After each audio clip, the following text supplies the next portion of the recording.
Selamat malam teman-teman semua. Salam kenal, saya Rainer, jadi saya mahasiswa dari STRI.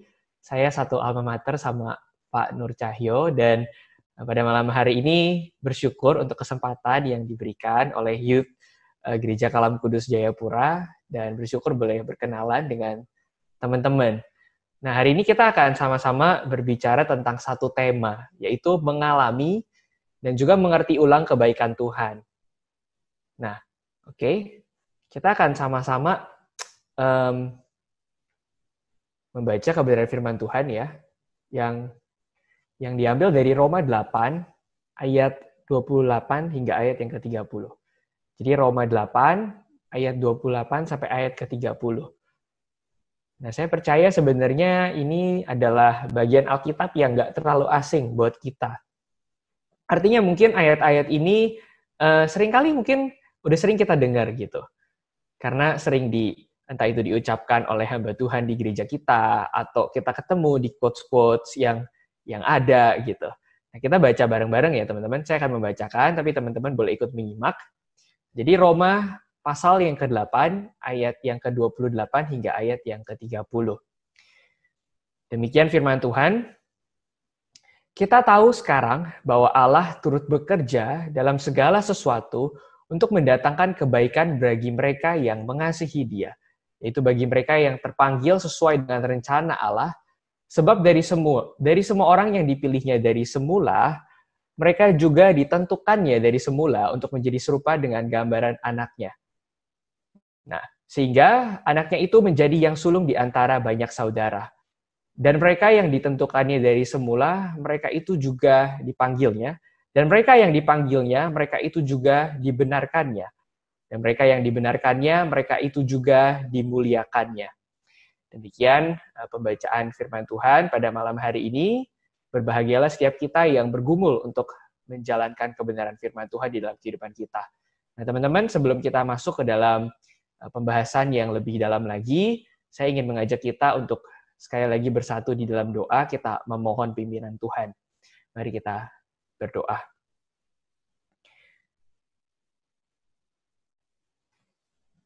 Bapa Surgawi, ketika pada malam hari ini Engkau mengumpulkan kami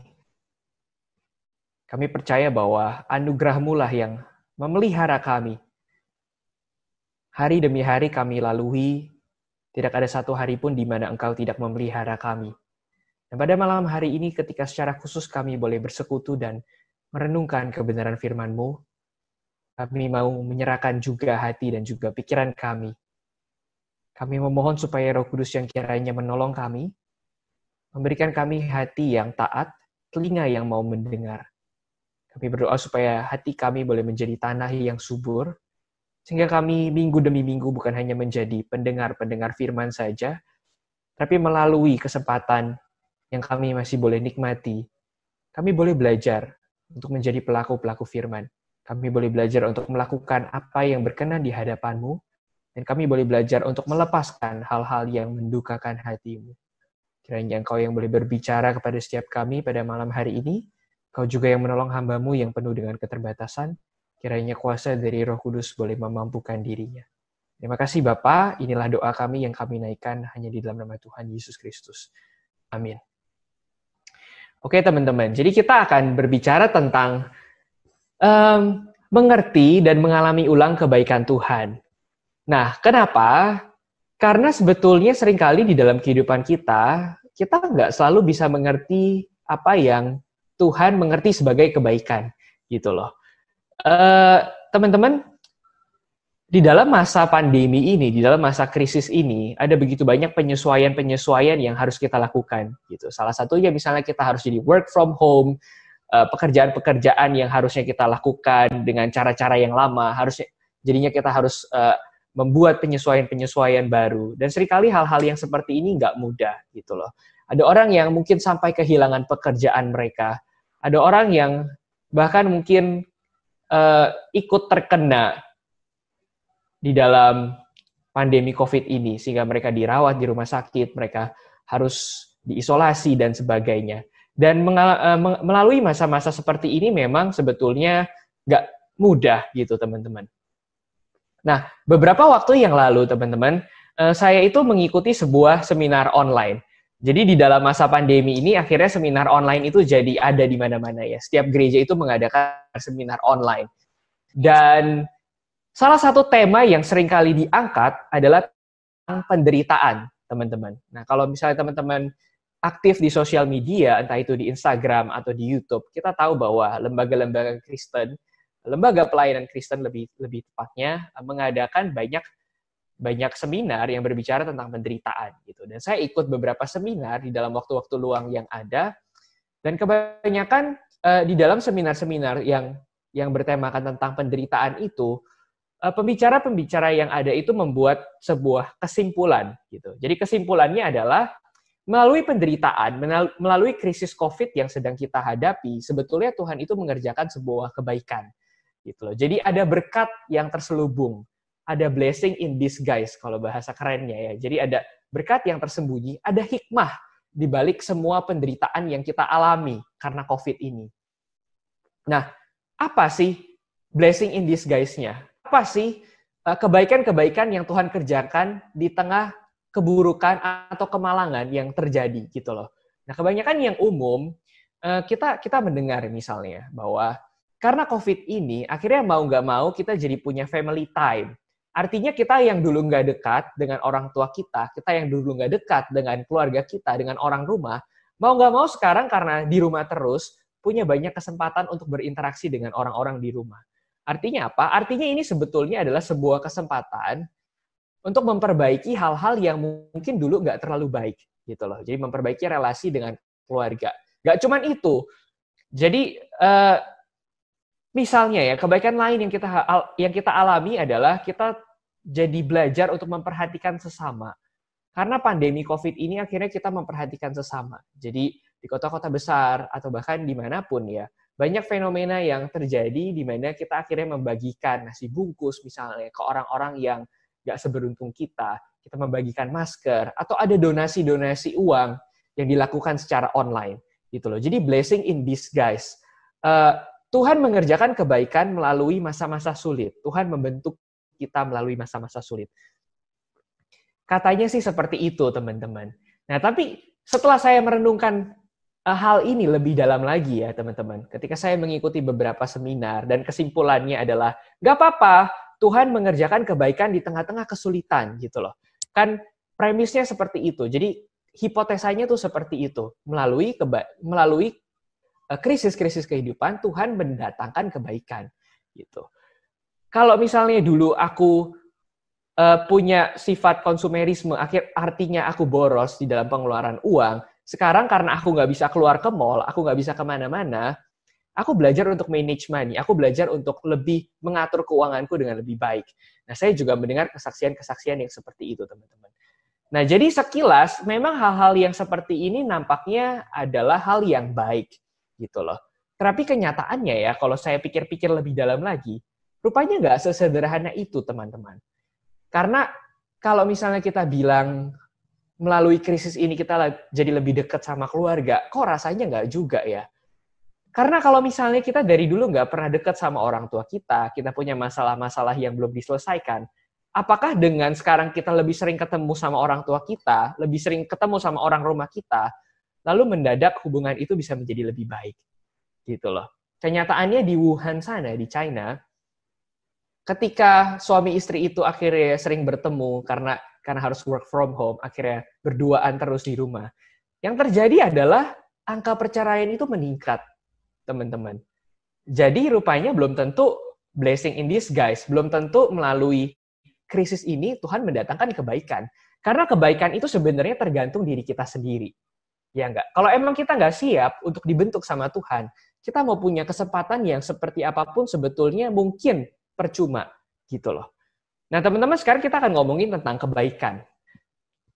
Teman-teman, tahu nggak ini gambar apa? Ini gambar ikan hiu ya, teman-teman yang di Jayapura, mungkin pernah liburan ke Raja Ampat, mungkin pernah menyaksikan langsung ikan hiu di pantai. Kalau di Jakarta nggak ada ya, karena pantainya kotor, banyak sampah gitu loh. Nah, teman-teman, jadi ceritanya gini. Dulu pas saya masih usia 4 tahun, jadi baru lulus playgroup, masih usia 4 tahun, saya suka suka menggambar ikan hiu, teman-teman. Kita punya pengalaman seperti ini ya. Jadi sebagai anak kecil, biasanya baru belajar nulis, baru belajar coret-coret, menggores gitu ya. Kita suka menggambar. Nah, salah satu hewan yang saya sukai adalah ikan hiu. Jadi, apapun juga yang saya gambar, saya selalu gambar ikan hiu. Mau itu di kertas coret-coretan, di buku gambar, di kertas HVS, saya selalu gambar ikan hiu. Sambil latihan mewarnai gitu loh. Jadi menggambar itu biasanya kalau kita masih umur 4 tahun, kita menggambar pakai pensil.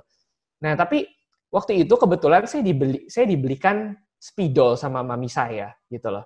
Jadi menggambar pakai pensil sama pakai spidol itu beda. Karena kalau pakai spidol itu tuh garisnya jauh lebih tebal, teman-teman. Artinya kalau kamu udah menggores, kamu nggak bisa hapus. Jadi beresiko. Tapi gambarnya lebih bagus karena garisnya itu lebih jelas gitu loh. Nah, satu waktu karena usia saya pada waktu itu udah 4 tahun, saya nggak selalu ditemenin sama mami saya, teman-teman. Jadi, waktu itu saya bebas sendirian di ruang tamu. Nah, kebetulan saya lagi menggambar, jadi lagi pakai spidol, lagi menggambar. Dan kebetulan, ruang tamu saya itu temboknya warna biru. Oke, jadi ruang tamu saya temboknya warna biru. Dan sebagai anak umur 4 tahun, apa yang muncul di dalam imajinasi saya? Saya suka menggambar, saya melihat tembok polos, kosong maksudnya, bersih, yang berwarna biru. Dan saya suka gambar ikan hiu. Jadi ketika lihat tembok itu saya membayangkan, wah, tembok warna biru, ini kan kayak warna lautan gitu loh.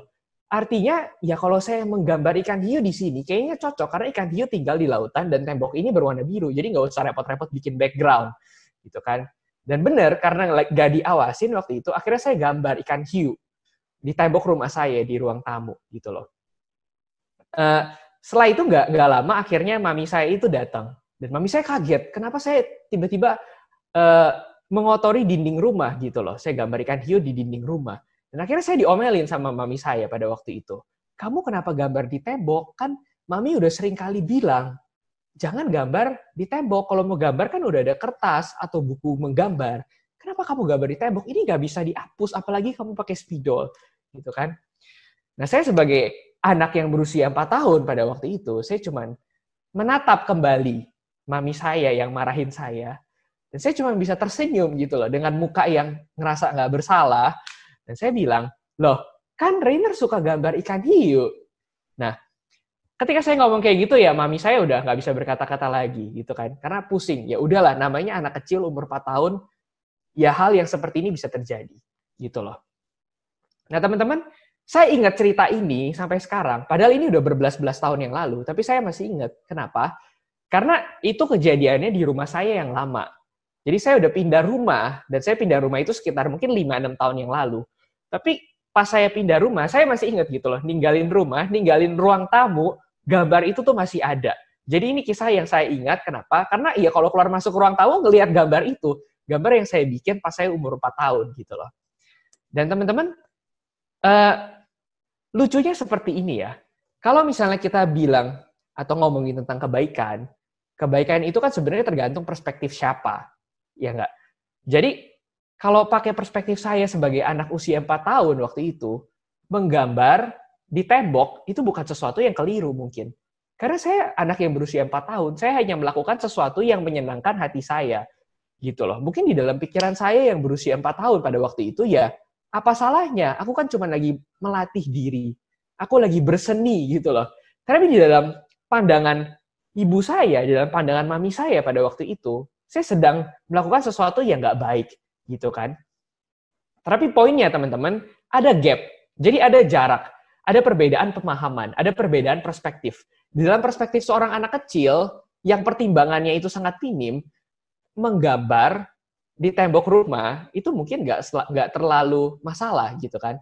Tapi di dalam perspektif ibu saya sebagai seorang dewasa, ya mungkin ini bukan sesuatu yang bisa dibiarkan gitu. Aku harus mendidik anakku. Kenapa? Karena ngecat rumah itu nggak gampang gitu loh. Apalagi kalau tamu keluar masuk ngelihat rumah coret-coretan temboknya, itu kan sesuatu yang memalukan.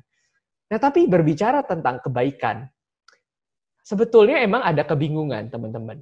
Karena kebaikan itu, kebaikan menurut siapa? Kebaikan menurut kita atau kebaikan menurut Tuhan? Iya kan?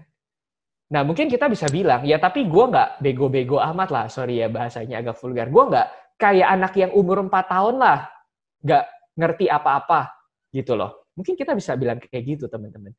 Tapi jangan salah, karena bahkan ya, di umur kita, di usia kita yang sekarang pun, sebagai seorang pemuda pun, seringkali mungkin apa yang kita anggap baik, belum tentu sama dengan apa yang Tuhan anggap sebagai kebaikan. Contohnya, teman-teman, kalau misalnya kita punya mesin waktu gitu ya, ini bercandaan yang lucu. Kalau kita punya mesin waktu, dan kita bisa mundur, nggak usah jauh-jauh deh, ke 2 atau 3 tahun yang lalu. Ada nggak hal-hal yang kita sesalin, yang kita mau ubah? Gitu kan? Kalau kita ingat-ingat ke dalam perjalanan hidup kita, selalu ada hal-hal tertentu yang pengen aku ubah. Kenapa? Karena dulu aku labil, karena dulu aku nggak mengerti, karena dulu cara pandangku itu masih tertutup. Gitu loh. Dulu aku nggak pernah tanya Tuhan kalau mau melakukan sesuatu, iya kan? Jadi kalau kita melihat ke 2 atau 3 tahun terakhir di dalam kehidupan kita aja, sebetulnya ada hal-hal tertentu yang kalau bisa aku nggak mau lakuin, kalau bisa aku mau mengganti hal itu, gitu loh. Nah, artinya teman-teman, kita sebenarnya selalu berubah. Yang namanya perspektif itu sebetulnya selalu bergeser sesuai dengan pertumbuhan iman kita sebagai orang percaya. Kalau aku dengan diriku yang 2 atau 3 tahun lalu aja punya perspektif yang berbeda, berarti aku dengan diriku 5 tahun lagi dari sekarang, kemungkinan besar ada perspektif yang berbeda juga. Kemungkinan besar apa yang aku anggap baik sekarang, 5 tahun lagi, kalau aku bertumbuh menjadi manusia rohani, belum tentu apa yang aku anggap baik sekarang, itu sama gitu loh. Dengan 5 tahun lagi, kalau misalnya aku bertumbuh sebagai manusia rohani. Gitu kan teman-teman. Jadi berbicara tentang kebaikan, sebetulnya kita selalu punya tantangan, kita selalu punya pergumulan.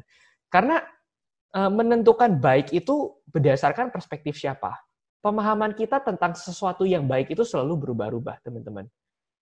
Dan mungkin dalam cara pandangnya Tuhan, kita seperti seorang anak kecil yang nggak mengerti. Kita seringkali mengacaukan kebaikannya Tuhan, gitu loh. Kita seringkali mengacaukan rancangannya Tuhan, karena kita hanya melakukan segala sesuatu sesuai dengan apa yang kita sukai. Nah, belum lagi teman-teman, kalau misalnya kita berbicara tentang kebaikan, kita harus menyadari bahwa kita nggak lepas dari yang namanya pengondisian sosial, gitu ya. Jadi sesuatu itu baik atau enggak, itu sebetulnya tergantung lingkungan kita menanamkan nilai yang seperti apa. Nah, contohnya gini, contoh yang mudah ya teman-teman. Kita mau bertumbuh di dalam keluarga yang seperti apapun, orang tua kita itu selalu menekankan satu hal. Kalau kita sekolah dulu, kemungkinan besar orang tua kita akan selalu bilang, kamu harus sekolah sebaik-baiknya. Mendapatkan nilai yang sebagus-bagusnya. Kenapa? Supaya nanti setelah lulus sekolah, kamu juga bisa kuliah, menempuh pendidikan yang sebaik-baiknya. Kenapa? Supaya nanti kalau kamu lulus kuliah, kamu bisa mendapatkan pekerjaan yang sebaik-baiknya. Kenapa? Karena kalau kamu mendapatkan pekerjaan yang sebaik-baiknya, kamu akan mendapatkan penghasilan yang sebaik-baiknya. Artinya, kalau kamu dapat penghasilan yang sebaik-baiknya, kamu akan punya kehidupan yang problem-free. Kamu akan punya kehidupan yang jauh dari masalah. Kamu akan punya kehidupan yang nyaman. Kamu mau apain aja bisa. Kamu mau ngapain aja bisa gitu loh. Dan secara nggak sadar, teman-teman, emang kita dikondisikan untuk mengejar kenyamanan hidup atau kesuksesan di dalam berbagai macam bentuknya gitu loh. Jadi sekolah untuk apa? Nggak peduli sebetulnya ya. Kita itu orang Kristen atau enggak, kita menempuh pendidikan, mencari pekerjaan yang terbaik untuk apa? Sebetulnya untuk kepuasan pribadi. Nah, masalahnya nilai-nilai yang seperti ini tuh juga ada di dalam kehidupan orang Kristen. Pengondisian sosial. Segala sesuatu itu baik atau enggaknya itu tergantung. Gitu loh. Tergantung aku jadi manusia yang bahagia atau enggak. Dan memang kita selalu dikondisikan secara nggak sadar untuk selalu mencari kebahagiaan. Nah, apakah boleh mencari kebahagiaan? Boleh nggak sih mencari kebahagiaan?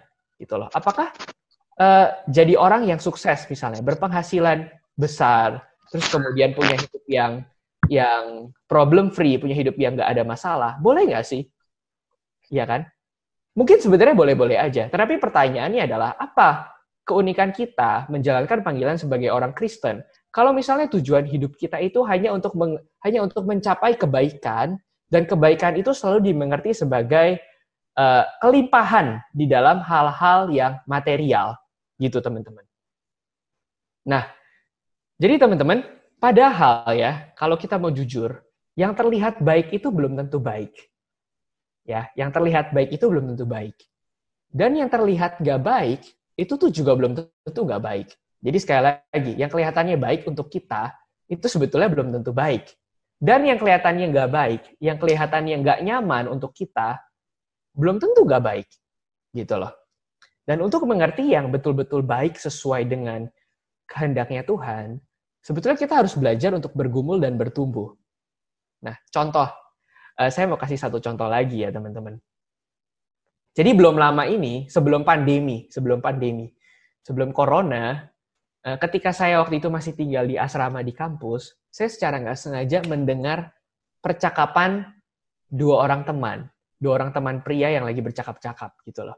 Jadi teman saya yang satu ini curhat ke teman yang satu lagi. Curhatnya kenapa? Curhat karena ceritanya dia habis mendoakan seseorang gitu loh. Jadi dia habis berdoa mendoakan seseorang. Jadi dia kenal seseorang, ketemu sama seseorang di dalam pelayanan, dan singkat cerita selama 6 bulan terakhir itu mereka berkomunikasi dan kayaknya merasa cocok. Sehingga teman saya ini akhirnya mengungkapkan perasaannya dan ngajak untuk berdoa bareng. Kamu mau nggak mendoakan pertemanan kita untuk masuk ke dalam tahap yang lebih dalam gitu loh. Nah tapi singkat cerita, rupanya cewek ini kayaknya berubah gitu loh. Kalau kata bahasanya Syahrini, maju mundur cantik gitu loh. Kadang-kadang kayaknya meyakinkan, tapi kadang-kadang meragukan. Dan singkat cerita akhirnya nggak jadi. Ceweknya ini menolak dia gitu loh. Padahal awalnya tuh kayaknya meyakinkan banget. Sama-sama cocok sebetulnya. Kalau menurut ceritanya dia kok kayaknya aku nyambung sama dia gitu loh. Sevisi di dalam pelayanan dan sebagainya. Tetapi cewek ini kayaknya berubah pikiran. Jadi teman saya yang satu ini galau setengah mati gitu loh. Bingung. Dan dia sharing ke teman yang satunya. Ke teman saya yang satunya. Nah, mendengar cerita itu, teman saya yang satunya ini respons. Dan dia bilang kayak gini, well, gak apa-apa lah bro, kalau misalnya akhirnya kamu gak jadi sama dia.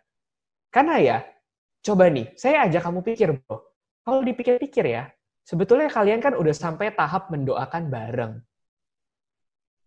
Kamu udah sampai tahap mendoakan bareng. Dan artinya, cewek itu sebetulnya udah mempertimbangkan kamu bro. Artinya kalau dia udah mempertimbangkan kamu, mungkin dia pernah suka sama kamu. Sebenarnya itu udah lumayan loh bro. Kalau dia udah sempat suka sama kamu, sempat mendoakan kamu, sempat mikirin kamu, itu udah lumayan bro. Artinya dia sempat mempertimbangkan kamu. Dan itu namanya udah pencapaian. Gitu loh. Nah iya kan? Jadi dia mencoba untuk menenangkan teman saya yang lagi galau dengan cara seperti itu. Gak apa-apa bro, kamu sudah sedikit punya pencapaian. Gitu. Nah, mendengar mereka curhat gitu, saya jadi mikir, teman-teman. Ini contoh ya, di dalam sebuah hubungan misalnya.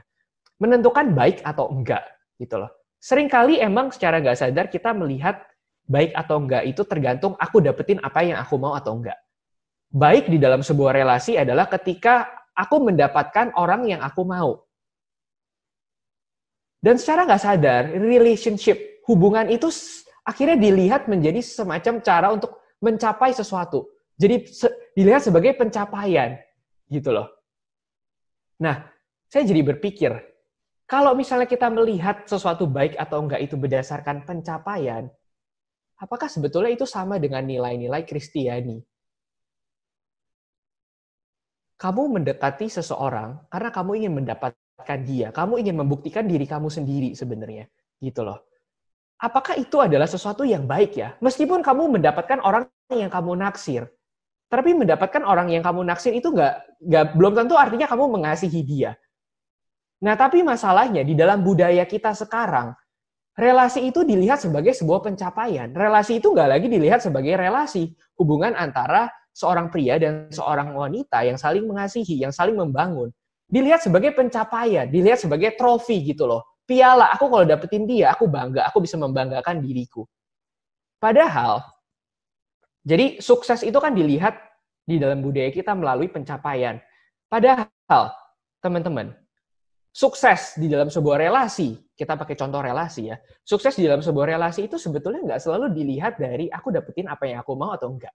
Ada begitu banyak orang justru yang dapat pacar, tapi dapat pacar yang nggak seiman atau nggak sepadan. Gitu loh. Dan mereka bertahan di dalam relasi yang keliru sebetulnya. Ada relasi yang abusive, artinya udah nggak sehat lagi. Ada kekerasan fisik atau ada kekerasan verbal. Tapi relasi itu dipertahankan, kenapa? Karena orang menilai baik atau enggak itu tergantung aku dapat apa yang aku mau atau enggak. Padahal mungkin dari kacamatanya Tuhan, kadang-kadang hal yang baik adalah aku nggak mendapatkan apa yang aku mau. Karena sebetulnya apa yang aku mau itu nggak sesuai dengan kehendak Tuhan. Karena sebetulnya apa yang aku mau itu berbuah dari kedaginganku, dari keinginan dagingku, dari hawa nafsuku. Dari kelemahanku sebagai manusia berdosa. Aku hanya menginginkan pengakuan, aku hanya menginginkan pelampiasan. Misalnya mungkin aku kesepian dan sebagainya. Gitu loh. Jadi berbicara tentang kebaikan, kita harus hati-hati. Karena tolak ukur kebaikan itu jangan-jangan bukan dari apa yang kita dapatkan. Bukan dari sukses yang terlihat. Bukan dari fenomena yang kelihatan, teman-teman. Nah, kita akan masuk lebih dalam tentang hal ini ya. Tadi kita mengambil ayat dari surat Roma. Nah, kita akan ngintip ke surat Roma, teman-teman. Nah, jadi teman-teman kalau kita ngintip ke surat Roma gitu ya, sebetulnya Paulus itu menyadari bahwa kehidupan itu nggak sesederhana apa yang kita pikirkan selama ini. Jadi seringkali emang kehidupan itu dibagi menjadi dua hal ya, dua kategori, dua kondisi. Kehidupan yang terlihat. Nah, di Roma pasal yang pertama itu Paulus bilang bahwa ada orang-orang yang kayaknya mendapatkan semua yang mereka inginkan, gitu loh. Mereka mungkin punya kekayaan, mereka punya apapun yang mereka mau. Bahkan mereka misalnya sampai terjerumus ke dalam dosa-dosa tertentu yang nggak mulia, gitu loh. Nah, tapi Paulus bilang ada orang-orang yang mendapatkan segala sesuatu yang mereka mau, gitu. Kekayaan misalnya. Tapi bukan cuma itu, teman-teman, karena kita harus menyadari bahwa di balik apa yang nggak terlihat itu tuh selalu ada yang nggak terlihat, gitu loh. Makanya saya kasih gambar ini, karena seringkali kita melihat hidup tuh memang dari apa yang kelihatan. Gitu. Tapi Paulus bilang di Roma pasal yang pertama, kamu harus hati-hati sebagai orang percaya.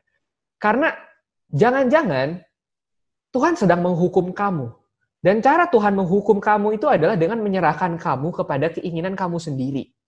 Makanya Paulus bilang di Roma pertama, ada hal-hal yang tidak mulia gitu loh. Seseorang misalnya sampai meniduri istri dari papanya sendiri gitu loh. Itu kan seolah-olah mendapatkan kepuasan, mendapatkan apa yang diinginkan. Tapi sebetulnya itu adalah jerat dari dosa. Karena keinginan itu tuh selalu bisa menjadi berhala yang mengikat kita gitu loh. Segala sesuatu yang baik itu bisa menjadi berhala yang mengikat kita.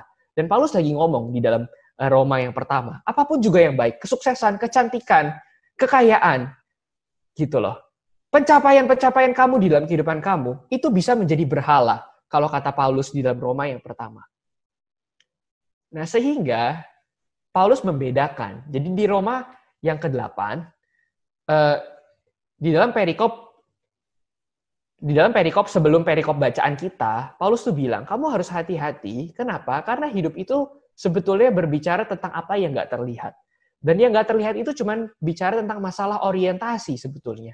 Antara kamu dikuasai oleh keinginan roh, atau kamu dikuasai oleh keinginan daging.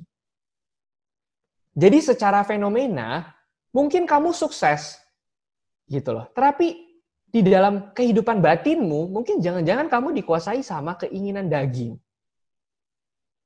Nah, teman-teman, di Jakarta itu ya kemarin, pas awal-awal corona, mungkin teman-teman ikutin berita juga, gitu loh. Jadi harga masker itu melambung tinggi. Dari yang satu box isinya 50, harganya 20.000, itu tuh jadi naik bisa sampai 300.000 satu box. Jadi dari 20.000 masker satu box naik harganya jadi 300.000. Itu 15 kali lipat, teman-teman. Nah, Jadi banyak orang-orang yang akhirnya menjadi penjual masker dadakan. Mereka jadi reseller gitu loh. Mereka bukan supplier, tapi mereka mencari dari supplier untuk dijual kembali. Masker yang harganya 20.000 bisa dijual sampai 300.000. Dan nggak tahu udah tangan keberapa, karena orang jual dan buat jual lagi, dan buat jual lagi, dan buat jual lagi gitu loh. Jadi entah udah tangan keberapa. Nah teman-teman, melalui kejadian ini, sebetulnya banyak orang yang jadi kaya mendadak. Jadi banyak orang yang jadi kaya mendadak gitu loh. Karena untungnya itu gila-gilaan. Saya mendengar cerita gitu ya, ada kenalan yang kayak melalui 1 minggu jualan masker dalam jangka waktu 1 minggu, dia bisa dapat beberapa miliar gitu loh. Hanya cuma dari jualan masker doang. Nah, sekarang pertanyaannya, itu adalah hal yang baik nggak sih? Mendapatkan rezeki dadakan gitu kan? Kamu jualan masker menggunakan kesempatan yang ada di tengah-tengah krisis corona ini, terus dapat berkat katanya gitu loh. Dan berkatnya nggak sedikit, nggak cuma puluhan juta atau ratusan juta, bahkan sampai miliar. Toko-toko farmasi misalnya ya, apotik, sama diborong, vitamin gitu, antibody diborong. Sampai akhirnya mereka juga jadi naikin harga gitu loh. Pertanyaannya, itu adalah hal yang baik atau enggak teman-teman? Kayak mendadak, dapat rezeki mendadak. Itu berkat dari Tuhan atau dari siapa? Ya kan? Nah, kalau kita ukur berdasarkan nilai duniawi sebetulnya, bisa jadi itu adalah hal yang baik. Aku dapat uang, aku dapat berkat. Itu dari Tuhan mungkin kita pikir ya. Bisa beli rumah, kalau sampai miliaran tuh bisa beli rumah, bisa beli mobil baru misalnya. Bisa nabung, buka tabungan di bank gitu loh. Tapi kan sekali lagi ya, kalau dari bahasanya Paulus, itu adalah kebaikan hidup yang terlihat. Fenomena kebaikan yang terlihat. Mendapatkan apa yang kita inginkan. Misalnya dalam bentuk kekayaan. Tapi kita harus hati-hati, teman-teman. Karena Paulus juga bilang, apa yang kelihatan itu tuh selalu dikendalikan oleh orientasi hidup yang nggak terlihat. Jadi kamu mendapatkan penghasilan yang banyak, kamu bahagia karena dapat uang banyak, kamu harus hati-hati. Apakah itu dari Tuhan? Atau jangan-jangan kamu dikendalikan oleh keserakahan misalnya. Iya kan? Gitu loh. Kalau yang kelihatan ya, orang-orang mungkin akan turut berbahagia. Wih gila dapat berkat dari Tuhan. Tapi kalau di dalam pergumulan kamu dengan Tuhan, kamu harus hati-hati. Karena jangan-jangan kamu membiarkan keserakahan itu menguasai diri kamu. Kamu udah nggak punya lagi yang namanya penguasaan diri kalau di dalam bahasa buah roh. Kenapa? Karena kamu udah dikendalikan sama nafsu kamu. Kamu udah dijerat sama nafsu kamu. Gitu loh. Dan sekali lagi, itu satu contoh doang, kekayaan. Kalau misalnya sukses di dalam pelayanan, fenomena yang kelihatan. Tapi hati-hati. Seringkali kita melayani, tapi kita masih dikuasai oleh keinginan daging. Diri misalnya ya. Atau mendidik setinggi-tingginya, karena kita ikuti dengan yang terlihat, atau di balik yang terlihat itu kita harus menggumulkan sesuatu yang lebih dalam, teman-teman. Nah, sekarang kita kembali ke ayat yang menjadi dasar perenungan kita. Paulus bilang bahwa Tuhan itu mengerjakan segala sesuatu untuk mendatangkan kebaikan bagi mereka yang mengasihi Dia. Jadi Tuhan mengerjakan segala sesuatu untuk mendatangkan kebaikan, tetapi kebaikan ini tuh cuma bisa dialami oleh mereka yang mengasihi Tuhan. Artinya, kebaikan yang Tuhan sediakan itu cuma bisa dialami oleh orang yang taat kepada Tuhan. Karena arti dari mengasihi itu adalah taat. Orang yang mengasihi Tuhan adalah orang yang mau menyerahkan hidupnya. Orang yang taat kepada Tuhan. Dan kebaikan Tuhan itu cuma disediakan untuk orang-orang yang menyerahkan hidupnya untuk dipimpin sama Tuhan. Artinya, kebaikan di sini itu jangan-jangan bukan seperti apa yang kita bayangkan. Karena seringkali emang ayat ini disalah mengerti, teman-teman. Ayat ini dimengerti biasanya, ya kalau misalnya aku lagi punya kesulitan di dalam kehidupanku, Tuhan akan mendatangkan kebaikan. Artinya kalau aku punya masalah, Tuhan akan mendatangkan solusi bagi masalahku. Kalau aku lagi punya krisis finansial, ya Tuhan akan mendatangkan kebaikan dengan cara memberkati aku, melepaskan aku dari jerat hutang misalnya, memberikan aku pekerjaan yang baru, pekerjaan yang baik. Kalau aku lagi punya masalah dengan orang tuaku atau dengan pacarku, Tuhan akan mendatangkan kebaikan dengan cara apa? Ya masalahku diberesin sama Tuhan. Nah, seringkali kita mengerti kebaikan dengan cara pikir yang seperti itu. Tapi kata Tuhan, kebaikan itu nggak bisa dipisahkan dari kita mengasihi Tuhan. Dan mengasihi Tuhan itu artinya taat. Nah, teman-teman, oleh karena itu ayat yang ke-28 itu harus dibarengin sama ayat yang ke-29. Jadi melihat ayat yang ke-28, kita nggak boleh melupakan ayat yang ke-29. Dan Paulus bilang di dalam ayat yang ke-29, bahwa kita yang dipanggil sama Tuhan, Tuhan emang ingin mengerjakan kebaikan di dalam kehidupan kita. Tapi supaya apa? Supaya kita menjadi serupa dengan Kristus. Karena gini teman-teman, surat Roma itu emang berbicara tentang satu masalah universal, yaitu setiap kita itu terjerumus di dalam dosa. Ya kan? Surat Roma itu emang berbicara tentang manusia yang jatuh ke dalam dosa, sehingga Tuhan harus memberikan anugerah keselamatan, supaya apa? Supaya manusia yang berdosa itu diselamatkan. Konteks surat Roma itu seperti itu sebenarnya. Makanya kita diselamatkan karena anugerah. Artinya manusia itu jatuh ke dalam dosa, dan kebaikan Tuhan itu Tuhan nyatakan ketika kita dibebaskan dari belenggu dosa. Ya kan? Nah, itu konteks surat Roma. Jadi mengerti ayat ini, kita harus ngerti teman-teman, bahwa kebaikan, kalau mengerti yang baik, berarti kita juga harus mengerti yang buruk itu tuh apa sih? Dan kalau dari perspektifnya surat Roma, yang buruk itu adalah ketika kita menjadi manusia yang nggak mencari Tuhan. Yang buruk itu adalah ketika kita berkajang di dalam dosa dan dosa itu menguasai kita. Itu yang buruk menurut kitab Roma. Makanya kalau ngomongin tentang kebaikan, teman-teman, kita harus pakai kacamatanya Paulus. Gitu loh. Dan Paulus bilang,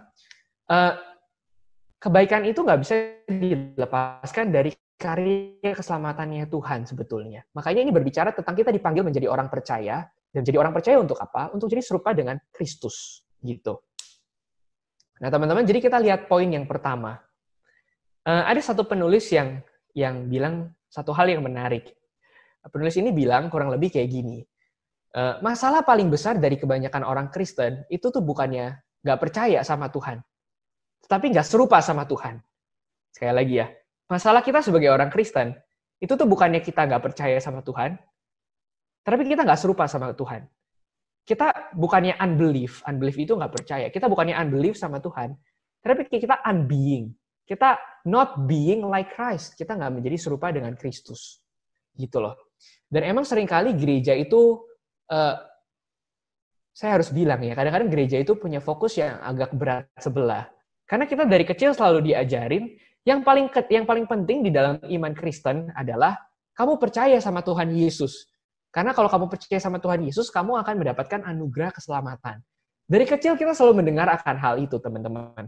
Yang paling penting adalah percaya sama Yesus. Pokoknya itu, gitu loh.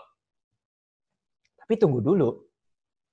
Karena percaya kepada Kristus, kalau nggak menjadikan kita serupa dengan Kristus, itu malah menjadi skandal.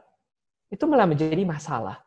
Gereja itu sangat-sangat berfokus di dalam pengajaran-pengajaran doktrinal, katekisasi, dan sebagainya. Pengetahuan tentang Tuhan, ya kan? Tetapi apakah pengetahuan tentang Tuhan itu menjadikan kita serupa dengan Tuhan? Apakah ajaran yang sehat itu menjadikan kita serupa dengan Tuhan? Gitu loh.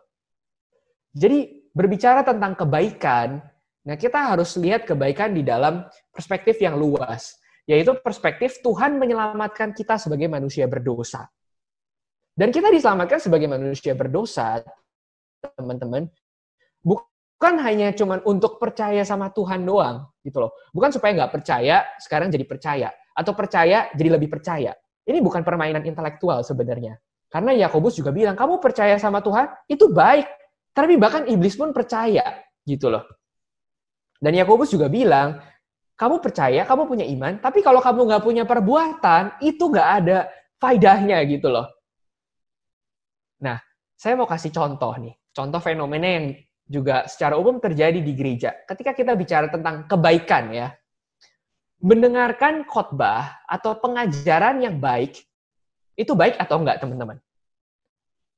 Kan kita gereja Injili, kita harus, bukan harus ya, maksudnya selalu diajarkan untuk mencari pengajaran yang sehat, yang alkitabiah. Sekarang pertanyaannya, mencari dan mendengarkan pengajaran yang alkitabiah, mendengarkan khotbah, perenungan yang baik, itu baik atau enggak? Membaca buku rohani yang baik, itu baik atau enggak?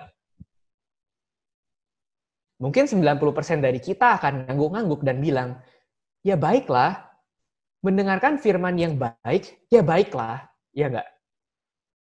Tapi hati-hati, sekali lagi ya. Kayak yang tadi saya bilang, teman-teman, kita nggak bisa menilai sesuatu itu baik atau enggak dari fenomena. Gitu loh. Nah, oleh karena, di dalam perumpamaan tentang penabur, Tuhan itu juga udah mengingatkan gitu. Ini di dalam contoh mendengarkan firman Tuhan yang baik, baik atau enggak. Kan kadang-kadang kita punya kita punya behavior yang seperti itu, teman-teman. Kita punya perilaku yang seperti itu di dalam beribadah. Oh, kalau pengkhotbahnya membosankan, aku nggak mau dengar, gitu loh. Kalau pengkhotbahnya lucu, fun, pintar ngomong, aku mau dengar. Kalau pengkhotbahnya ini dalam, menggali Alkitabnya, aku mau dengar. Kita kan punya approach, kita punya sikap hati seringkali yang seperti itu. Kenapa ya? Karena emang mentalitas kita adalah mentalitas konsumerisme sebetulnya, gitu loh. Jadi kita ke gereja, melakukan kegiatan rohani, padahal sebetulnya kita hanya memenuhi kebutuhan telinga kita sebenarnya. Nah, kembali lagi. Mendengarkan firman yang baik, baik atau enggak? Kita harus waspada. Karena baik atau enggak itu bukan dinilai dari firmannya itu baik atau enggak. Sekali lagi ya, baik atau enggak itu bukan dinilai dari firmannya itu menarik buat kita atau enggak. Karena di dalam perumpamaan tentang penabur, Tuhan itu udah mengingatkan, kamu mendengar firman, kamu bahkan menerima firman itu dengan gembira. Kalau firman itu nggak berakar di dalam kehidupan kamu, dan kalau misalnya di dalam masa pencobaan itu akhirnya kamu meninggalkan iman kamu, apa gunanya pengajaran yang baik? Apa gunanya khotbah yang menarik? Ya kan? Dan di dalam kemungkinan yang lain, kamu menerima firman yang baik, tetapi kalau firman itu terhimpit oleh kekhawatiran, karena kekayaan dan karena kenyamanan hidup, sehingga kamu nggak berbuah, apa gunanya kamu merenungkan firman Tuhan siang dan malam? Dan bahkan ya teman-teman, kalau kita melihat ke ayat ini, sebenarnya mengerikan loh. Karena seringkali yang menghambat kita untuk bertumbuh di dalam kebenaran firman Tuhan, itu tuh adalah kekhawatiran yang muncul karena kekayaan dan kenyamanan hidup. Padahal kita sebagai manusia selalu mencari kekayaan dan kenyamanan hidup. Tapi firman Tuhan sebetulnya bilang loh, kekayaan dan kenyamanan hidup itu seringkali jadi jadi penghambat gitu loh untuk melakukan firman. Nah, jadi kita harus hati-hati teman-teman. Karena baik atau enggak itu bukan diukur dari hal yang fenomena. Kita mendengarkan khotbah yang baik, mau 1000 kali sekalipun, kalau khotbah itu enggak mengubah kehidupan kita, dari perspektif Tuhan itu enggak ada baik-baiknya. Gitu loh. Karena kita cuma menjadi orang yang menyenangkan telinga kita doang. Kalau khotbah itu nggak sampai kamu resapi dan kamu gumuli di dalam kehidupan kamu, nggak sampai kamu aplikasikan, nggak sampai kamu praktekkan, nggak sampai kamu gunakan untuk mengalahkan kedagingan yang ada di dalam diri kamu, sebetulnya dari perspektif Tuhan, mungkin nggak cukup baik. Jadi sekali lagi, kita menilai sesuatu itu baik atau enggak, harus dari kacamatanya Tuhan. Dan kacamatanya Tuhan itu sederhana sebetulnya. Kamu menjadi serupa sama Kristus atau enggak? Karena hidup itu bukan tentang kita mendapatkan apa yang kita inginkan, tapi hidup itu adalah tentang kita diselamatkan dari dosa kita, sehingga kita bisa mulai bertumbuh menjadi manusia rohani yang mencintai Tuhan. Gitu loh. Yang gak asing terhadap hal-hal rohani, yang gak canggung terhadap hal-hal yang rohani. Nah, kita sekarang ke ayat yang ke-30, teman-teman.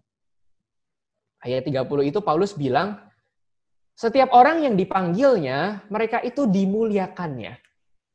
Dipanggil itu artinya mendapatkan anugerah keselamatan ya, karena nggak semua orang dipanggil untuk percaya kepada Tuhan. Dan orang yang dipanggil, kalau kata Paulus, dimuliakannya. Gitu loh. Dimuliakan itu apa sih? Nah ini bahasa teologis teman-teman. Kalau dalam bahasa Inggris, dimuliakan itu artinya glorified. Kita mengalami yang namanya glorification. Apa tuh? Apa tuh? Nah, teman-teman, mengalami kemuliaan Tuhan atau dimuliakan itu tuh sebetulnya adalah sebuah kondisi di mana kita dibersihkan dari dosa-dosa kita. Oke. Jadi mengalami kemuliaan itu adalah sebuah kondisi di mana kita nanti akan diberikan tubuh yang baru gitu loh. Kenapa? Karena tubuh yang bebas dari dosa. Kita dibersihkan secara utuh dari dosa dan efek-efeknya di dalam kehidupan kita. Itu namanya mengalami kemuliaan. Artinya keinginan yang ada di dalam diri kita adalah keinginan roh. Kita dibebaskan dari keinginan daging. Itu yang namanya mengalami kemuliaan. Nah, jadi teman-teman, implikasinya apa? Implikasinya seperti ini, teman-teman. Seringkali kan kita dibilangin, ya keselamatan itu artinya aku percaya sama Tuhan Yesus. Dan kalau aku percaya sama Tuhan Yesus, artinya aku mendapatkan anugerah keselamatan. Anugerah keselamatan artinya kalau aku meninggal, karena aku diselamatkan hanya karena anugerah, aku akan masuk surga. Ya enggak? Kita kan seringkali didengerin kayak dikasih tahu kayak gitu. Kita seringkali dengar kayak gitu, teman-teman. Yang penting percaya supaya kamu nanti di dalam Tuhan kamu bisa masuk ke dalam kerajaan surga. Tapi sebenarnya keselamatan yang dimengerti sama Paulus itu nggak sesempit itu, gitu loh. Kita seringkali mengartikan keselamatan artinya aku percaya dan aku mendapatkan jaminan keselamatan. Itu arti keselamatan yang kita mengerti secara umum. Tapi saya mau bilang, sebetulnya Paulus mengerti keselamatan nggak sesederhana itu. Kenapa? Karena sekali lagi, kita itu diselamatkan dari apa? Kita diselamatkan dari dosa. Oke, kita percaya kepada Tuhan Yesus, status kita berubah. Ya nggak? Status kita berubah menjadi orang-orang yang udah diampuni. Kita diselamatkan dari dosa. Tetapi masalahnya, kadang-kadang kita hidup sebagai orang Kristen, kita masih dikuasai sama dosa-dosa kita. Kita masih dikuasai sama keinginan daging yang tadi kita udah bahas. Kita masih kecanduan dengan hal-hal tertentu. Kita masih serakah. Kita masih punya, kita masih menyimpan kebencian. Kita masih menyimpan kedengkian. Kita dikuasai oleh iri hati. Kita dikuasai oleh cinta diri yang berlebihan. Dan itu adalah dosa sebetulnya. Nah, kalau kita diselamatkan oleh Tuhan, tetapi hal-hal yang seperti itu masih membelenggu kita, apa iya kita udah diselamatkan ya teman-teman? Karena kan kita diselamatkan dari dosa. Tapi kalau dosa itu masih begitu aktif di dalam kehidupan kita, apakah kita bisa bilang kita udah diselamatkan? Iya nggak? Karena kita diselamatkan dari dosa. Tapi kalau dosa itu masih nyata dampaknya, masih dominan di dalam kehidupan kita, apakah betul kita bisa bilang bahwa kita diselamatkan dari dosa? Nah, makanya teman-teman kita harus mengerti keselamatan di dalam 3 tahap. Keselamatan itu adalah kita percaya dan dibenarkan. Tapi nggak cuma berhenti di situ. Setelah kita percaya dan dibenarkan di dalam Tuhan, kita harus masuk ke dalam sebuah proses pengudusan. Nanti baru akhirnya kita dimuliakan. Nah, masalahnya seringkali kita cuma berhenti di sini nih, teman-teman. Kita mandek dipercaya. Tapi percaya itu nggak membuat kita mengalami hidup yang dikuduskan sama Tuhan, gitu loh. Dan kalau dalam kacamatanya Tuhan, walaupun anugerah keselamatan itu adalah sesuatu yang baik, tapi kalau kita nggak dibebaskan dari dosa-dosa kita, mungkin belum cukup baik sebetulnya. Bukannya artinya kita butuh pekerjaan baik untuk masuk surga, enggak. Kita 100% diselamatkan karena anugerah. Tapi anugerah itu juga ada tahapannya sebenarnya, teman-teman. Anugerah pengampunan, tapi setelah anugerah pengampunan, kita harusnya minta sama Tuhan anugerah kesanggupan untuk hidup kudus, gitu loh. Jadi anugerah itu bukan cuma anugerah pengampunan, Tuhan mengampuni dosaku, enggak. Anugerah itu juga adalah ketika kita bisa say no kepada dosa. Anugerah itu juga ketika kita bisa bebas dari keinginan-keinginan daging yang selama ini membelenggu kita. Jadi kalau kita bicara tentang anugerah itu bukan cuma ketika kita percaya. Anugerah itu adalah ketika Tuhan memampukan kita sehingga kita bisa dibebaskan dari dosa sebetulnya, teman-teman. Jadi bicara tentang keselamatan, sebetulnya keselamatan yang baik menurut kacamatanya Tuhan adalah ketika dosa dan efek-efeknya di dalam kehidupan kita itu dibatalkan, teman-teman. Nah, makanya teman-teman, kalau kita bicara tentang mengalami dan mengerti ulang kebaikan Tuhan, sebetulnya mengalami kebaikan Tuhan itu adalah ketika kita mengalami keserupaan. dengan Kristus, teman-teman. Jadi, kebaikan di dalam perspektifnya Tuhan itu selalu harus kita lihat di dalam kerangka Tuhan mengerjakan keselamatan. Dan kalau kita nggak menjadi serupa dengan Kristus, sebetulnya dari kacamatanya Tuhan, kehidupan kita mungkin masih kurang baik. Kita mungkin punya apa yang kita inginkan. Kita mungkin hidup dengan segala macam kelimpahan gitu loh. Tapi kalau dari kacamatanya Tuhan kita nggak serupa dengan Kristus, sebetulnya tujuan Tuhan menyelamatkan kita mungkin nggak terlalu tercapai. Gitu loh. Walaupun kita akan masuk surga nantinya, tapi pengorbanan Tuhan di atas kayu salib itu tuh bukan cuma untuk mengubah status kita doang sebetulnya, tapi untuk menolong kita menjadi serupa dengan Tuhan. Jadi mengalami kebaikan Tuhan itu sebetulnya adalah ketika kita mau memberi diri untuk dibentuk oleh Tuhan, dan kita dipulihkan kembali menjadi manusia rohani.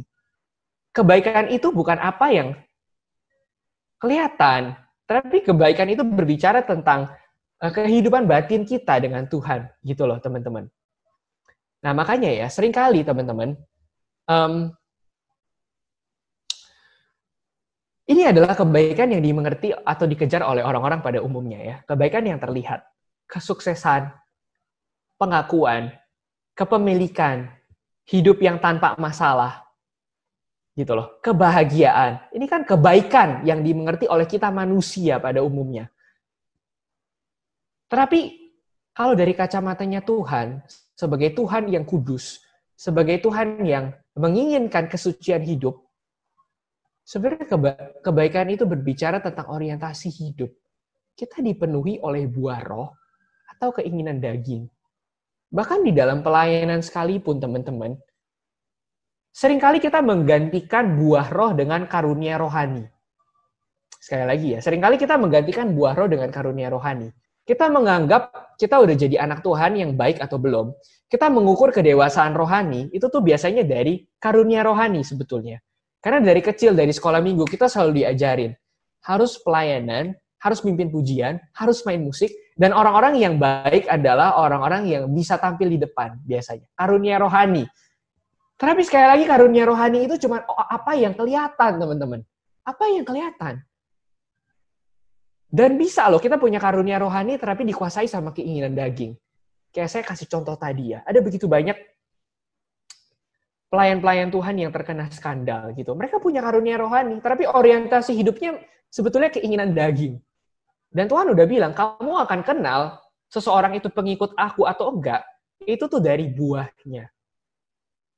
Nah teman-teman, ada begitu banyak pelayan-pelayan Tuhan yang akhirnya meninggalkan iman mereka. Misalnya belum lama ini ada seseorang yang namanya Joshua Harris, kalau teman-teman ikutin berita, seorang penulis yang terkenal gitu, dia meninggalkan imannya, dia nulis buku tentang pacaran, dia nulis buku tentang pernikahan, tapi akhirnya dia bercerai sama istrinya, terus dia meninggalkan imannya, gitu loh. Dan kenapa? Kalau di dalam pengakuan-pengakuan orang-orang yang meninggalkan iman, mereka akan bilang, aku capek jadi orang munafik, aku capek memperlihatkan yang baik, tapi sebetulnya di dalam diriku aku nggak bisa bebas dari keinginan daging. Jadi daripada aku munafik, daripada aku memainkan sandiwara rohani, mending aku apa adanya, aku meninggalkan imanku. Nah teman-teman, fenomena itu terjadi. Lelah menampilkan yang baik, karena sebetulnya masih diikat oleh keinginan daging, sehingga akhirnya meninggalkan Tuhan. Nah teman-teman, jadi kita harus paham ya, ketika kita berbicara tentang kebaikan, kita nggak bisa pakai kacamata yang umum. Kita harus pakai kacamata yang digoreskan oleh kisah-kisah Alkitab. Bahwa kebaikan itu sebetulnya berbicara tentang orientasi hidup. Kebaikan itu berbicara tentang inner life kita, kehidupan batin kita. Apakah kita adalah seseorang yang mencintai Tuhan dan mencintai kebenaran? Makanya ya teman-teman, kalau kita bilang kebaikan, prioritas Tuhan itu sebetulnya adalah mengerjakan kebaikan di dalam diri kita, bukan di dalam situasi hidup kita, teman-teman. Di dalam masa-masa COVID seperti ini, kita minta Tuhan untuk menghilangkan masalah kita. Kalau misalnya kita struggle dengan pekerjaan kita minta Tuhan tolong kita. Sebetulnya itu adalah hal yang baik. Kita boleh berdoa seperti itu, teman-teman. Tapi kita harus sadar, semua masalah di dalam kehidupan kita, itu tuh timbulnya dari dosa. Dari keinginan daging yang sebetulnya menguasai kita. Jadi kita minta Tuhan bebasin kita dari masalah kita, boleh. Tapi kita harus ingat, masalah itu selalu terjadi karena manusia berdosa. Dan kalau kita memang mau dibebaskan dari hal-hal yang buruk, kayak misalnya di doa Bapa kami, Tuhan itu kan mengajarkan kita untuk berdoa, lepaskanlah kami daripada yang jahat. Tapi yang jahat itu sebetulnya, kalau menurut beberapa terjemahan, yang jahat itu nggak selalu bicara tentang si jahat dalam arti iblis. Yang jahat itu seringkali berbicara tentang kondisi kita sebagai manusia yang berdosa, keserakahan kita, hawa nafsu kita, kejahatan dalam tanda kutip yang ada di dalam diri kita. Jadi ketika kita berdoa, lepaskanlah kami daripada yang jahat, ya Tuhan. Sebenarnya kita sedang berdoa kepada Tuhan, Tuhan lepaskanlah aku dari dosa-dosaku. Lepaskanlah aku dari keinginan dagingku. Lepaskanlah aku dari ambisi pribadiku. Yang jahat itu sebetulnya adalah ketika Tuhan nggak ada di dalam hidup kita. Yang jahat itu adalah ketika kita hanya mementingkan nafsu dan kepuasan pribadi kita. Nah, jadi teman-teman, saya ingin kasih satu contoh ayat ya, dari Kejadian 50. Ini adalah ayat yang terkenal. Kalau teman-teman jadi guru sekolah minggu, pasti sering ngutip ayat ini. Yusuf bilang ke kakak-kakaknya, gitu. Ketika akhirnya hubungan mereka dipulihkan, Yusuf bilang satu hal yang menarik. Kamu telah mereka-rekakan yang jahat terhadap aku, tetapi Allah telah mereka-rekakannya untuk kebaikan. Dengan maksud melakukan seperti yang terjadi sekarang ini. Yakni memelihara hidup suatu bangsa yang besar. Nah, kalau kita baca sekilas, teman-teman, kebaikan di sini tuh apa sih? Kebaikan di sini tuh apa sih? Kalau kita baca sekilas, kayaknya kebaikan ini adalah ketika Yusuf menjadi berkat, ketika Yusuf jadi orang nomor 2 di Mesir, dan akhirnya dia bisa memelihara kehidupan bangsa Mesir dan bangsa Israel. Ya kan? Itu adalah kebaikan di dalam pengertian kita pada umumnya ketika kita membaca ayat ini. Kebaikan. Ketika hidup kita itu diberkatin sama Tuhan. Ketika hidup kita itu dijaga dan dilindungin sama Tuhan. Ketika kita punya keberuntungan misalnya. Tapi kita harus ingat teman-teman. Ayat ini gak mungkin muncul kalau gak ada peristiwa ini teman-teman. Teman-teman ingat ya. Peristiwa di mana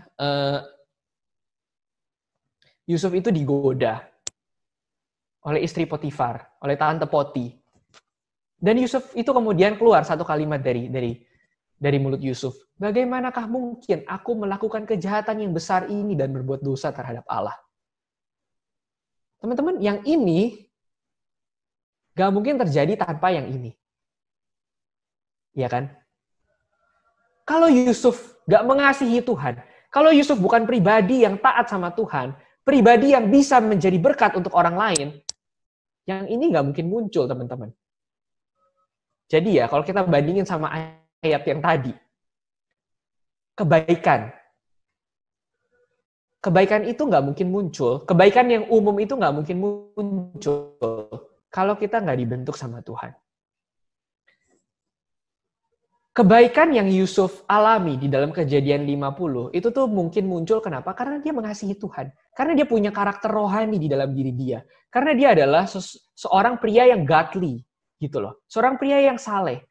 Dan benar, kalau kata Roma, yang penting itu adalah kamu menjadi serupa dengan gambaran anaknya. Kamu menjadi serupa dengan Kristus. Kamu menjadi manusia yang rohani. Manusia yang mengejar kekudusan.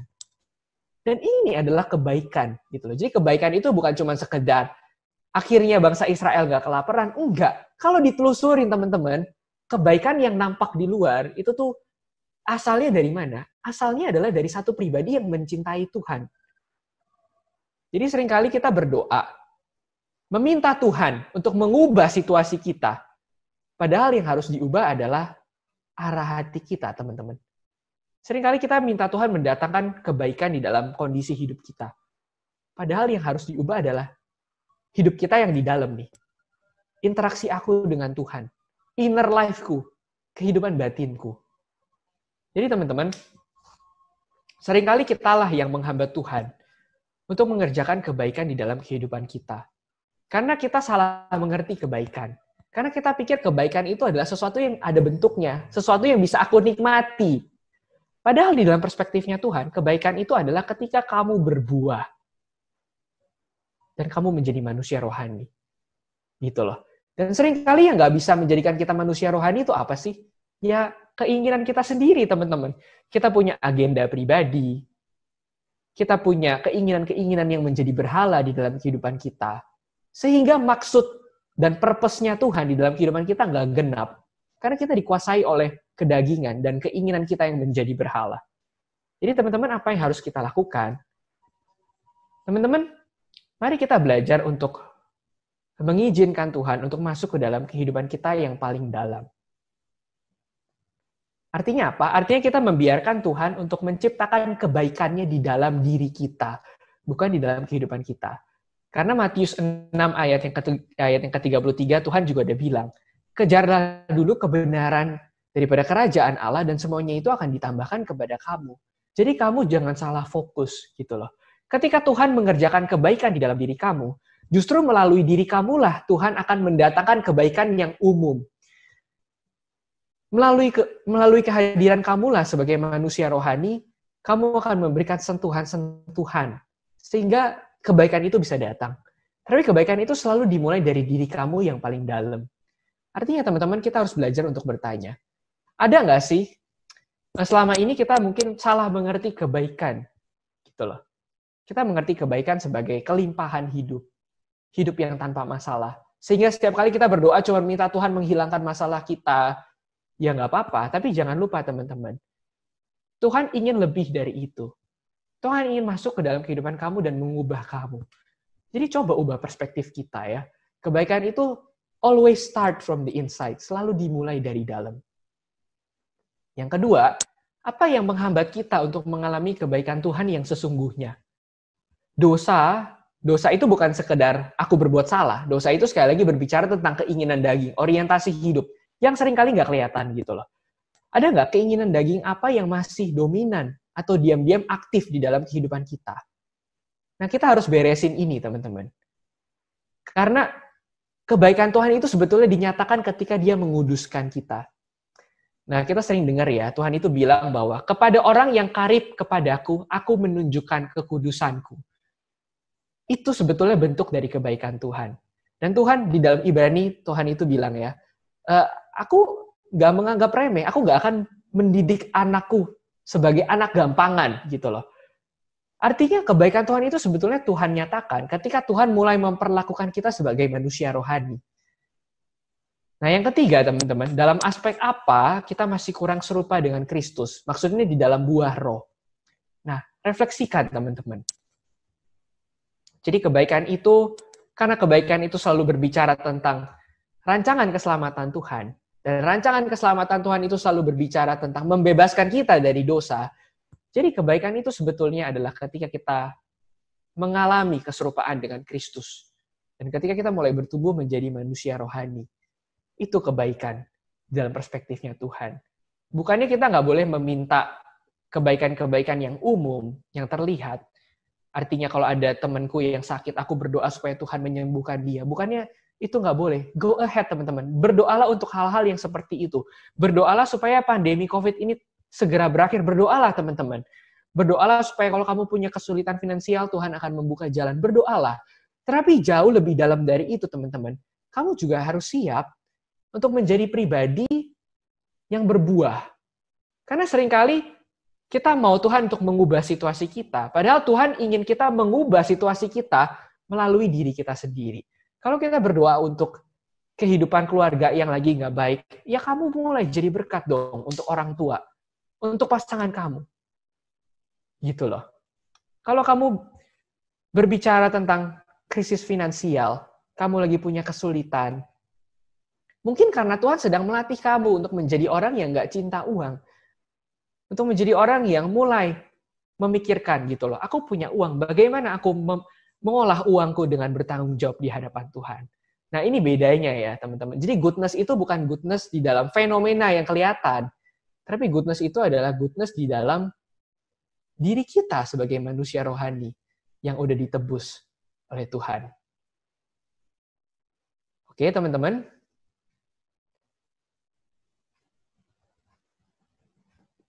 Jadi, itu perenungan kita pada malam hari ini. Mari kita bersama-sama sekali lagi bersatu hati, kita berdoa di hadapan Tuhan.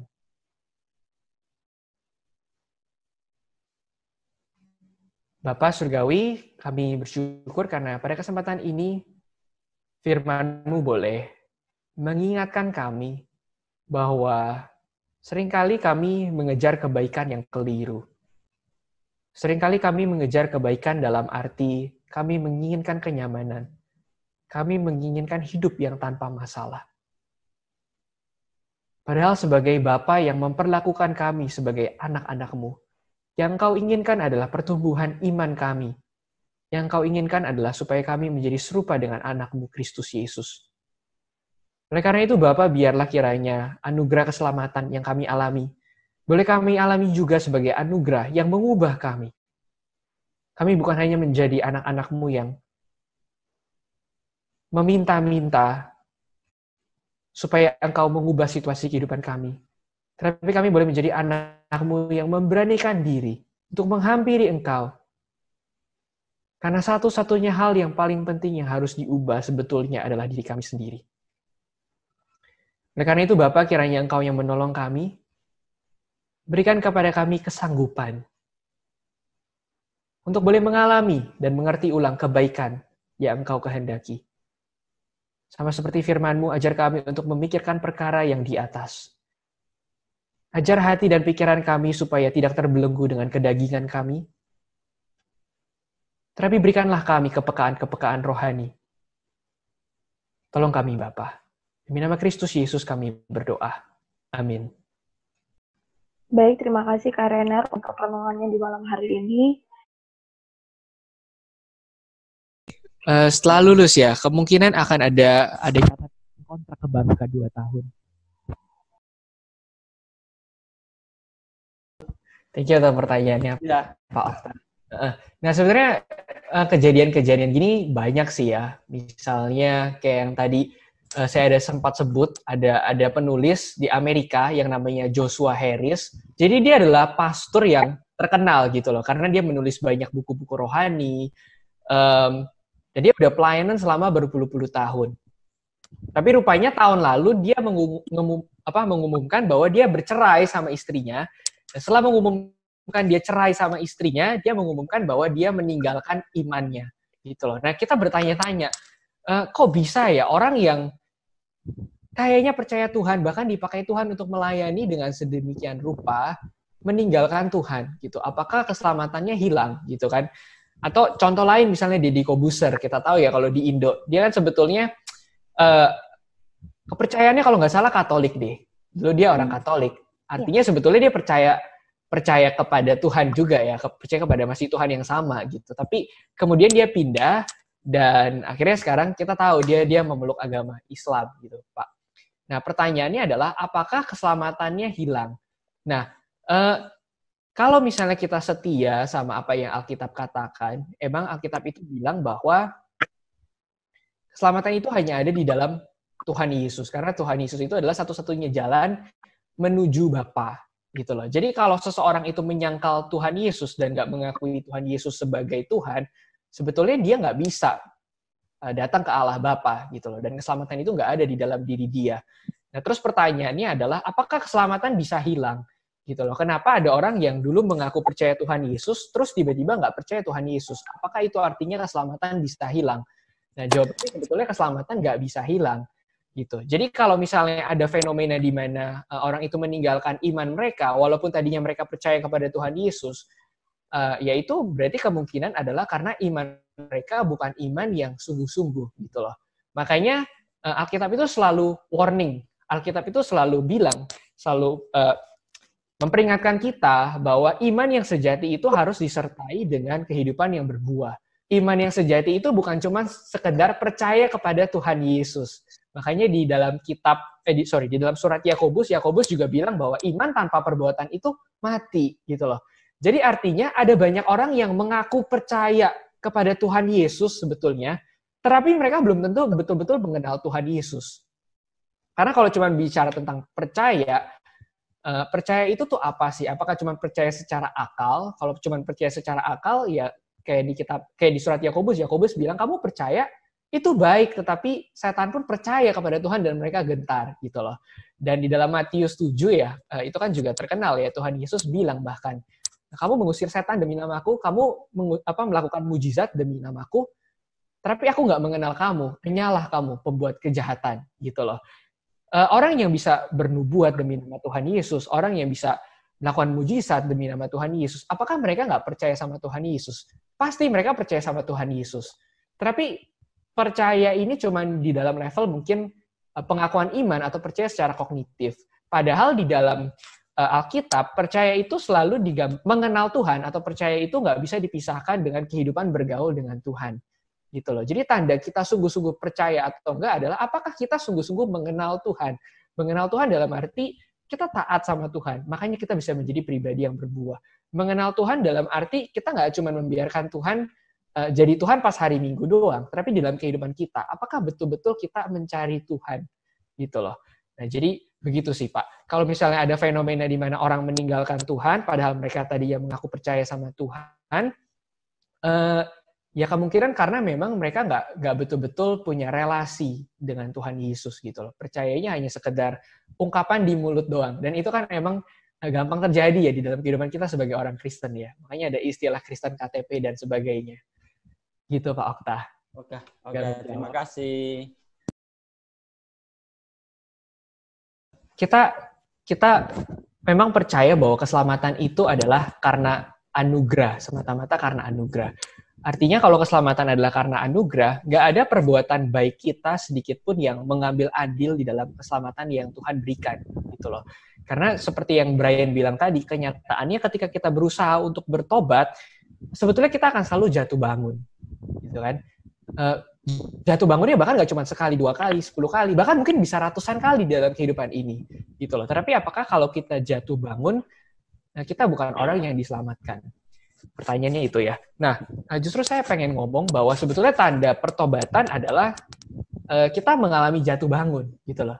Justru kalau kita nggak pernah mengalami jatuh bangun, itu menjadi pertanyaan, apakah kita betul-betul sungguh-sungguh punya keinginan untuk bertobat atau enggak, gitu.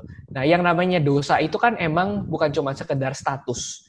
Jadi yang Tuhan Yesus selesaikan di atas kayu salib itu adalah dosa dalam arti status. Kita berhutang, kita berdosa kepada Allah Bapa sehingga dosa itu harus dihukum, ya kan? Dan hukumannya itu dibayar oleh Tuhan Yesus di atas kayu salib. Sehingga kita yang percaya kepada Tuhan Yesus, kita dibenarkan. Itu kan doktrin keselamatan. Nah, kita diselamatkan karena kita percaya kepada Tuhan Yesus. Tapi itu baru secara status. Masalahnya dosa itu bukan cuma status. Dosa itu juga bicara tentang efek gitu, tentang dampak. Jadi kalau misalnya sebelum percaya Tuhan Yesus, kita misalnya kecanduan pornografi. Dan kecanduan ini kecanduan yang parah. Banyak kasus di mana anak SD bahkan ya, di dalam pelayanan saya menjumpai mereka dari umur 8-9 tahun kecanduan pornografi karena ngelihat video itu di dalam HP papanya gitu loh.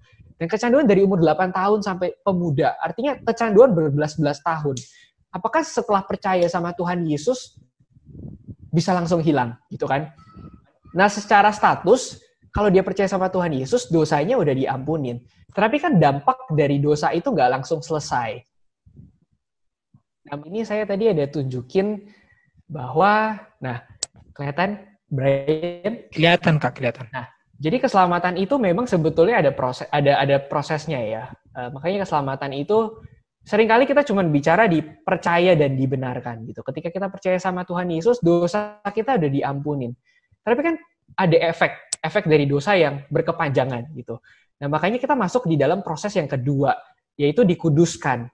Nah, di dalam proses pengudusan ini, kita emang seringkali akan mengalami yang namanya jatuh bangun gitu. Jadi, apakah jatuh bangun itu kita kemudian nggak diselamatkan karena kita masih berdosa? Enggak, karena dosanya udah dibayar sama Tuhan Yesus. Tapi efek dosanya itu kita masih bergumul seumur hidup, gitu Brian. Nah, bahkan saya pengen ngomong ya, bahwa justru tanda bahwa Roh Kudus itu aktif di dalam kehidupan kita adalah ketika kita risih dan gelisah dengan dosa-dosa yang ada di dalam kehidupan kita, gitu loh. Makanya setiap minggu kita ada pengakuan dosa, ada liturgi pengakuan dosa di gereja. Kenapa? Karena to be honest, sejujur-jujurnya maksudnya, di dalam kehidupan yang sekarang, kita nggak akan bisa 100% bebas dari dosa. Cuman kalau emang kita mengalami pertobatan yang sejati, seharusnya dosa itu makin lama makin lemah efeknya di dalam kehidupan kita. Gitu loh. Nah, jadi berbicara tentang pertobatan di dalam kehidupan yang sekarang, emang kita nggak bisa 100% bebas. Tetapi prosesnya menuju ke situ. Menuju ke makin lama dosa itu efeknya makin kecil, kedagingan itu makin lemah.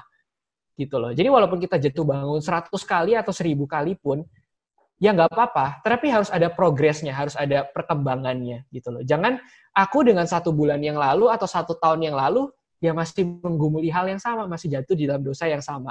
Nah kalau kayak gitu, itu pertanyaannya adalah, apakah kamu sungguh-sungguh beriman dan bersandar kepada Tuhan untuk menyelesaikan dosa-dosa kamu gitu loh. Kalau kita serius menggumulkan dosa kita misalnya sampai berpuasa, melibatkan komunitas, terbuka, dan sebagainya, saya rasa jatuh bangunnya akan tetap terjadi, tapi ada perbaikan, ada intensitas yang mulai berkurang gitu loh. Kalau dulu kamu sama sekali nggak bisa berkata enggak, sekarang kamu mulai punya kekuatan untuk melawan dosa-dosa itu gitu loh. Dan kita ya akan tetap diselamatkan karena emang kita diselamatkan bukan karena perbuatan baik, bukan karena upaya kita bisa menang lawan dosa atau enggak gitu loh. Tapi karena anugerah yang udah diberikan sama Tuhan Yesus. Gitu, Brian. Rena ambil jurusan apa sekarang, Pak? Saya STH atau STH. Oh, dari SMA langsung? Dulu sempat kerja sebentar sih, Pak Nur Cahyo. Jadi sempat kerja sekitar 3 tahunan gitu, baru akhirnya masuk ke STTRI. Oh, sedangkan di STH tuh 6 tahun ya? Sekarang 4 tahun sih, 4-5 tahun lah, bisa 4 tahun sekarang. Jadi ya kurikulumnya udah banyak diubah gitu karena masalah akreditasi. Dulu masih 6 tahun ya. Iya. Saya dengar-dengar dari kakak tingkat. Dulu berapa SKS ya? 160 atau berapa gitu. Banyak banget.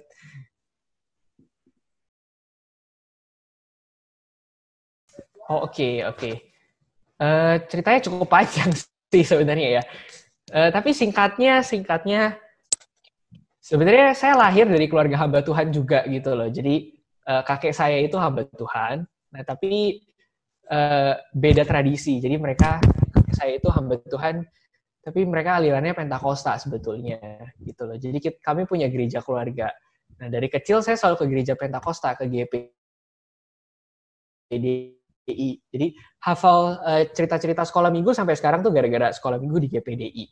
Nah, terus akhirnya singkat cerita, kelas 6 itu saya ke gereja Injili, ke GKI, Gereja Kristus Yesus. Agak mirip sama Kalam Kudus lah alirannya. Nah, lalu di situ saya mulai belajar firman Tuhan akhirnya. Nah, sekitar kelas 11, kelas 12, saya sempat nggak ke gereja lagi waktu itu, karena ya kenakalan remaja lah. Jadi kelas 11, kelas 12 itu gara-gara hobi main basket, dan latihan main basket itu hari Minggu, nggak pernah ke gereja lagi waktu itu. Jadi kelas 11, kelas 12 tuh kacau balau jadi anak nakal. Cuman ada waktu itu sekali, ngerasa kayaknya udah lama gak ke gereja, pengen iseng-iseng ke gereja. Terus ke gereja. Lewat balik lagi ke gereja itu, akhirnya aku nyangkut gitu. Karena waktu itu ada kakak pembina yang baru, terus dengerin khotbah dia tuh menarik gitu loh. Akhirnya jadi, ternyata denger firman Tuhan itu menarik ya. Akhirnya aku balik lagi ke gereja, dan aktif jadi pengurus. Nah, terus di dalam masa-masa itu, aku ngerasa bertumbuh gitu loh. Banyak mengalami pertobatan juga, sehingga akhirnya aku ngerasa punya pergumulan gitu. Aku mengalami perubahan karena dilayani melalui pemberitaan firman Tuhan, dan akhirnya aku punya satu kerinduan untuk melakukan hal yang sama sebenarnya. Jadi Tuhan kayak menggelisahkan gitu. Ini pengalaman kamu di dalam masa remaja kamu mengenal firman Tuhan, pengalaman diubahkan sama Tuhan, kamu juga bagikan itu ke orang lain. Nah, saya merasa seolah-olah tuh Tuhan kasih beban yang seperti itu. Sehingga puncaknya waktu itu saya ikut KKR tahun 2014. Jadi ikut KKR dan yang ngerasa Tuhan menggerakkan hati sih untuk full time masuk ke dalam sekolah teologi gitu.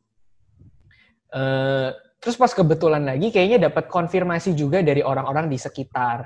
Jadi waktu itu sempat kerja 3 tahun di sekolahan dan entah gimana tuh berhubungan gitu loh. Berhubungan dengan passion sebagai dengan panggilan. Jadi tadinya saya di sekolah itu jadi asisten kepala sekolah gitulah, urus hal-hal administrasi. Nah, cuman karena kepala sekolah ini tahu saya punya interest di dalam belajar Alkitab, akhirnya saya disuruh pimpin renungan pagi setiap hari, terus disuruh pimpin ibadah mahasiswa gitu. Nah, lama-kelamaan akhirnya kayaknya emang ini konfirmasi dari Tuhan. Hingga akhirnya tahun 2017 saya coba tes dan ya puji Tuhan diterima gitu, dan menjalani beberapa tahun terakhir emang ya Tuhan memberikan beban sih untuk mengajar gitu loh. Jadi bukan yang dapat mimpi dan sebagainya, nggak sampai kayak gitu sih, tapi cuman ya ngerasa punya passion dan kayaknya Tuhan kasih beban di situ. Karena aku sendiri juga mengalami banyak perubahan melalui kebenaran firman Tuhan, aku ingin melakukan hal yang sama.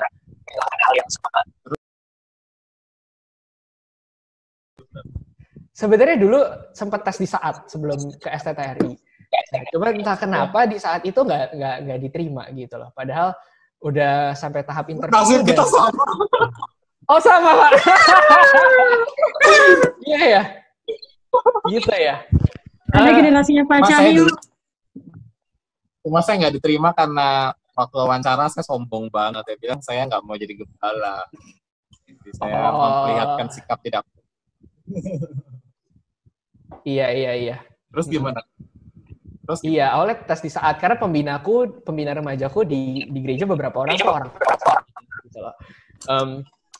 Ya udah saya coba tes di saat, cuman diterima. Ketika ngobrol mereka rekomendasiin untuk coba lagi tahun depan. Cuman saya pikir ngapain buang-buang waktu 1 tahun gitu kan. Nah kebetulan saya dekat sama Ko Freddy Liao. Pak Cahyo tahu nggak Ko Freddy Liao? Alumni kita juga. Nah, dia kan pelayanan di GKI Greenfield. Jadi aku suka ikut PA-nya dia di GKI Greenfield, Pak. Nah, terus suka denger cerita-cerita dia gitu loh. Kayaknya STTRI kok lucu gitu, bisa apa adanya. Dia ceritain payaku, kayaknya lucu banget gitu kan. Nah, akhirnya aku mulai mempertimbangkan gitu. Pas kebetulan beberapa kali Pak Yakub juga ada khotbah di Citra di gereja asalku. Nah, dengar khotbah Pak Yakub aku ngerasa ini berbeda banget gitu loh warnanya. Nggak biasa gitu loh. Akhirnya aku mulai ikutin khotbah-khotbah Pak Yakub di YouTube juga, terus aku ngerasa tertarik gitu.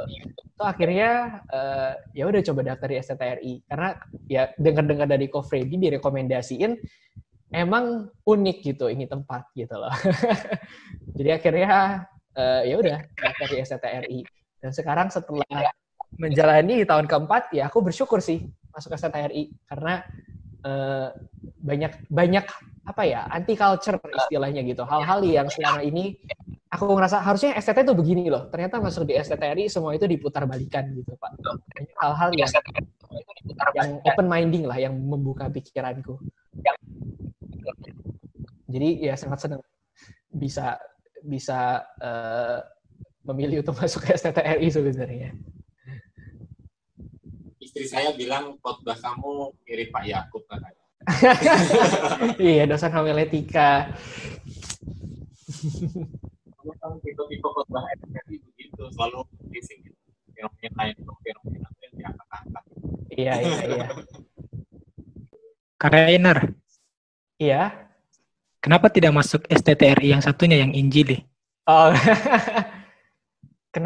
Itu karena emang kebetulan aku lebih familiar sama STTRI yang sekarang sih. Gitu loh. Dan ngelihat kurikulumnya juga emang agak berbeda ya. Jadi kalau di STTRI itu kita terkenal dengan istilah integrasi. Gitu. Integrasi itu artinya kita bukan cuma belajar teologi, tapi kita juga mendalami disiplin ilmu yang lain, termasuk filsafat, psikologi, sejarah, dan sebagainya.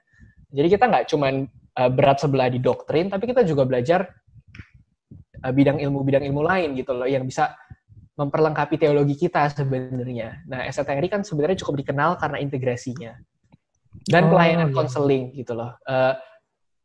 aku merasa waktu itu butuh pelayanan konseling juga sih. Karena emang sebagai orang Kristen, somehow kita selalu butuh di konseling gitu dengan siapapun ya, oleh hamba Tuhan. Nah, makanya waktu itu aku memutuskan untuk masuk STTRI karena ya melihat unik gitu dan punya kekayaan di dalam aspek-aspek tertentu. Tapi yang saya mau tekankan ke teman-teman, intinya sih STT itu bukan soal mana yang lebih baik ya. Tapi intinya memang di mana Tuhan tempatkan kita, yang Tuhan tahu paling tepat untuk membentuk kita. Gitu. Jadi bukan berarti saat lebih jelek atau yang internasional, STTRI internasional lebih jelek, atau yang STTRI lebih jelek.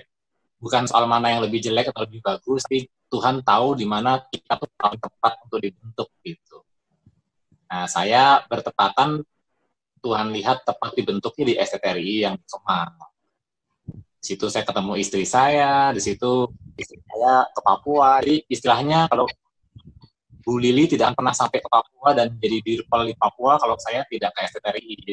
Itu bagian dari rencana Tuhan yang kita baru ngerti setelah semua lewat tuh kita paham.